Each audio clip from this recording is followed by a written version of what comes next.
네, 안녕하세요. 여러분들의 구독과 좋아요로 이 채널이 유지되고 있습니다. 네, 영상 속도는 1.5배를 추천드리는 바이고요. 네, 이번 내용은 실버게이트 소식, 테드 소식, 그리고 시그니처 뱅크 소식 이렇게 한번 준비를 해보았습니다. 그리고 각 전문가들에 따른 앞으로 크립토 동향에 따른 내용들도 준비를 했으니 잘 참고하시기 바라겠고요.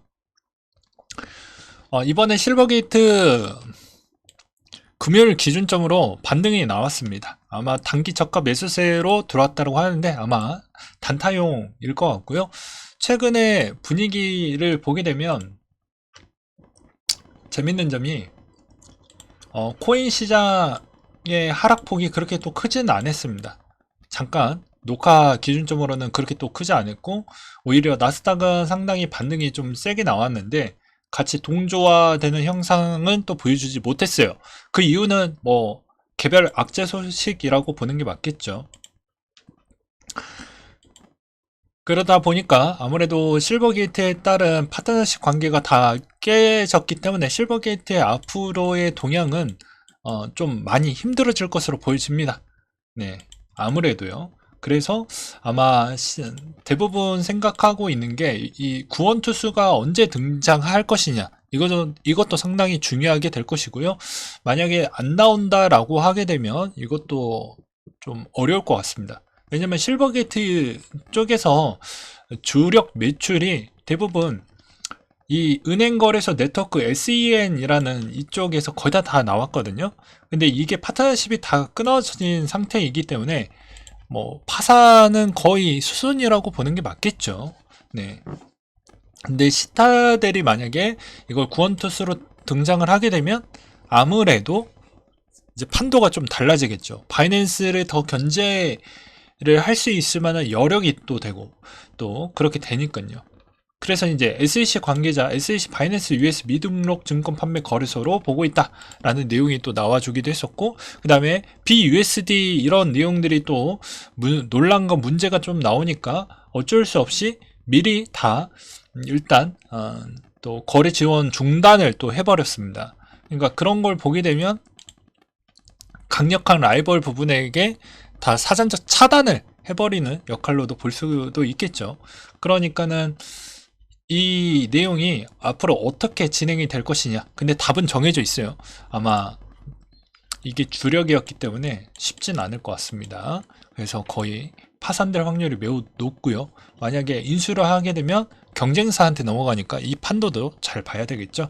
그 다음에 똑같은 사업을 하고 있는 시그니처 뱅크는 작년 같은 경우에 상대적으로 좀 많이 조정을 미리 좀 했다라고 볼 수가 있는데요. 여기서도 보시다시피 여기에서도 보시다시피 소액 거래 미지원하겠다라고 나왔습니다. 그래서 올해 2월 1일부터 10만 달러 아니 10달러 미만의 거래는 미지원하겠다 라고 나왔고요.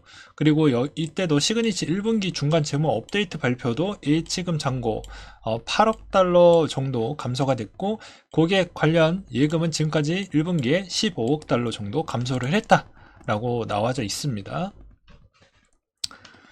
그러니까는 어떻게 보면 시그니처 뱅크도 상당히 이 암호화폐의 산업에 썩 좋은 성과를 냈다라고 보기에는 좀 어렵겠죠.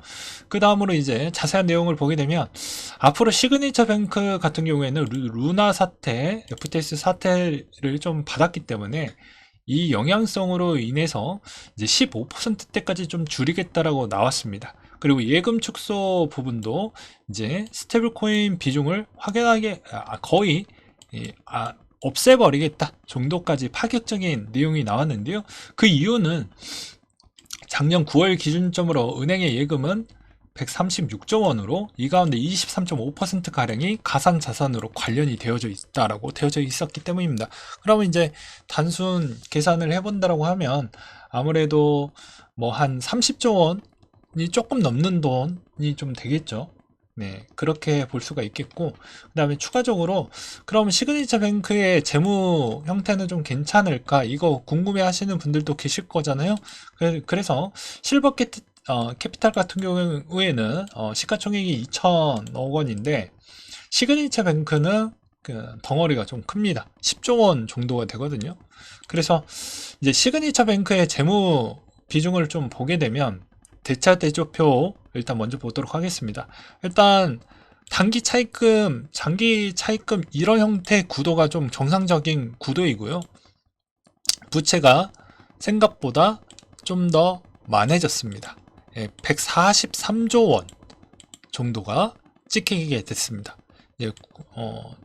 60조 원, 88조 원, 143조 원 정도가 나왔고 총 부채와 자본 다 합치면 154조 원 정도 있는 규모라고 볼 수가 있게 되겠는데요. 현금 흐름도 한번 보도록 하겠습니다. 네, 보게 되면 물론 21년도 때까지밖에 안 나와져 있어서 좀 확인하기가 어렵지만 일단 1조 원 정도씩 이건 좀 벌어왔고 그 다음에 여기에서도 보게 되면 대부분 적자 추이가 좀 많이 커졌죠. 네, 15조 원, 35조 원 형태로 나왔습니다. 이거는 이제 재무활동 비중으로도 한 56조 원 정도 찍혀주고 있고 그래서 지금 상황으로 본다라고 하면 약간 이 시그니처 뱅크 같은 경우도 그렇게 썩 좋은 편은 아닌데 당장 뭐 실버게이트의 재무만 본다라고 하면 여기는 언제 망해도 좀 이상하지 않아요. 단기 차입금이라고 하면 1년 이내에 있는 돈을 상환을 시켜야 되는데 5조 원을 땡기면서 장기 차입금이 200억 원 정도밖에 안 쓴다라고 하면 이거 풍차 돌리는 것밖에 안 되거든요. 그렇기 때문에 이런 것도 좀 보시길 바라겠습니다. 네. 그래서 시그니처 뱅크 쪽으로 갈 확률이 매우 높을 것 같다 이런 생각이 좀 들었는데 이번에 이제 시그니처 뱅크는 회계보고 제출 완료해서 문제가 없었고요. 그 다음에 또 보게 되면 서클이 또 실버게이트 보관 USDC 준비금을 다른 은행으로 이전을 한다고 해서 USDC에 있는 이런 문제점을 좀 해소를 하려고 하고 있는 동향도 또 보여주기도 했습니다. 그리고 실버게이트의 미국 법원 FTX 관련 부분과 좀 다르게 좀 봐달라 라고 요청을 또 한 상태가 있기도 하고요. 상당히 좀 복잡하게 가고 있는 실정이라고 보시면 될 것 같습니다. 네, 그 다음으로 스마트머니 지갑들의 홀딩 흐름이 디파이 붐을 위한 W 이더의 매집 현상이 나오는 거 아니냐, 그러니까 선침의 현상이 나오는 거 아니냐, 뭐 이런 이야기가 나오기도 했었고요. 또 이번에 주계영 대표가 또 시황 내용을 또 이야기를 해줬던 것을 또 가지고 와봤는데 최근 시황은 물린 사람만 고인물만 매매를 하고 있다. 떠날 사람들은 다 떠난 것 같다. 그리고 스테이블코인 거래소 보유량이 BUSD 70, 테더 25, USDC 6% 정도이다. USDC 전체 공급량 대비 거래소 물량은 6% 불과하고 나머지 수탁 개인 지갑에 보관이 되어져 있다. 그리고 블랙록에 15억 빌리언 달러가 거래소 입금되면 상승 시그널이 나오지 않겠냐. 또 스텝 관련 소식은 기존의 비트코인 알트코인 사이클이 아니고 이제 스텝입을 사이클 쪽으로 좀 가는 것 같다. 온체인 데이터 부분을 보게 되면 투자 관점으로는 올해 4월달 하락 후 스테이킹 수가 좀 줄어들 것 같다라고 이야기를 했고요. 그 다음에 기관 관점으로 보게 되면 이더리움 프라이빗 트러스트 상품에 따른 출시 영향 좀 있을 것 같다라는 이야기도 나와주기도 했습니다. 앞으로 이제 크립토의 위기는 언제까지 나올 것 같냐? 아무래도 명목만 있으면 좀 될 것 같은데 이게 쉽진 않을 것 같다. 뭐 이런 이야기가 있었고요. 그 다음에 업비트 이야기인 것인데요. 해외 코인만 12개 상장, 김치코인 빵개이다. 업계 맏형에 따른 자격이 있냐? 저도 뭐 문제가 많으니까 뭐라고 얘기하기는 좀 어렵지만 개인적인 의견은 그런 게 있어요. 바이낸스는 바이낸스 안에서도 생태계 코인들을 좀 육성시키려고 하는 그런 걸 하는데 국내는 여러 가지 이제 보는 눈도 있고 하니까 티나는 행동을 잘 안 하려고 하는 것 같습니다.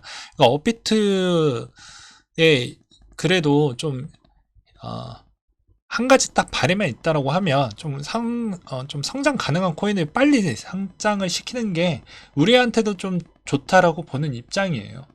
네. 그래야 우리가 좀 많은 파일을 빨리 먹을 수가 있고 그 안에서도 부자가 나올 수도 있잖아요. 근데 그런 걸 너무 늦게 상장을 해준다라는 게 불만이 많다.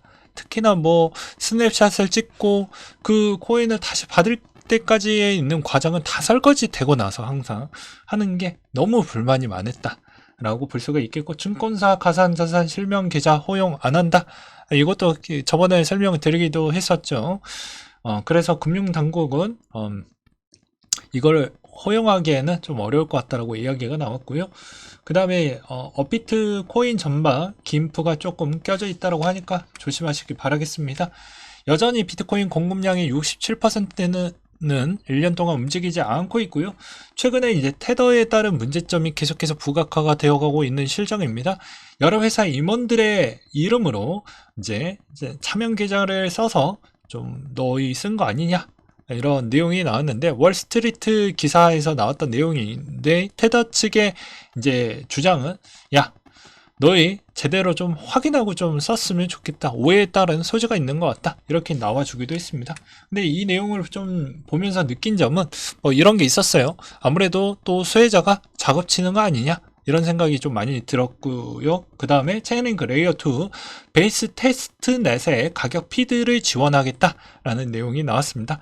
베이스 개발자들이 디파이를 구성하는 스마트 컨트랙트에 체인링크가 제공하는 외부 데이터를 활용할 수 있다는 설명이 좀 있었고, 바이낸스 CEO가 보이저 디지털 자산 매입 포기 가능성이 언급이 또 나와주기도 했습니다.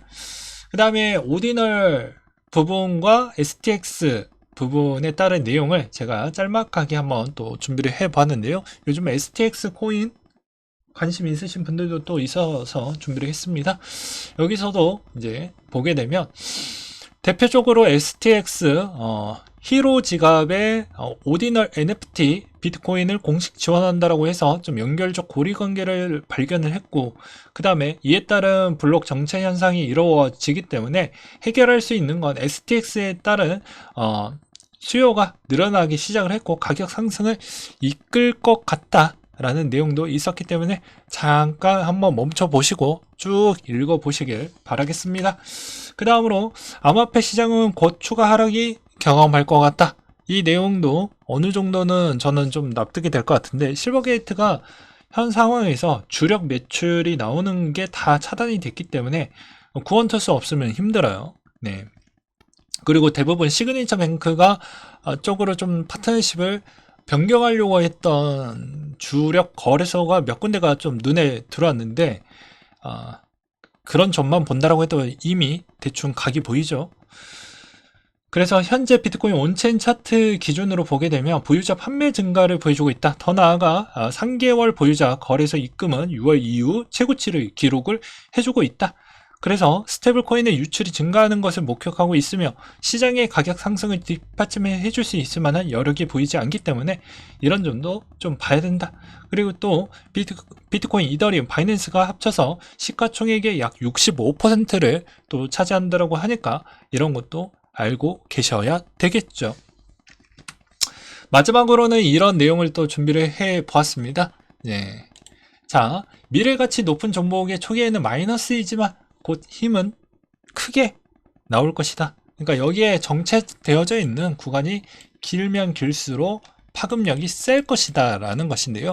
뭐 듣보잡 코인, 뭐 김치 코인 중에서도 뭐 일단은 대세 시장 때까지만 살아남게 되면 뭐가 됐던 간에 민코인처럼 한 번은 크게 상승을 해줄 것으로 저는 보고 있는 실정입니다. 그렇기 때문에 이 상황에서 없어지지 않고 뭐 문제가 생겼다고 해도 어떻게 해서든 좀 있지만, 그래도 내가 있었던 코인이 훼손이 너무 많이 되어 버렸다고 하면 거기에다가 물타는 것보다 비트이더 또는 해당에 있는 그런 코인에서 상장되어져 있는 그런 주식으로 접근하는 게 맞다라고 말씀을 드리면서 오늘 내용 여기까지 준비하면서 이상으로 마치도록 하겠습니다.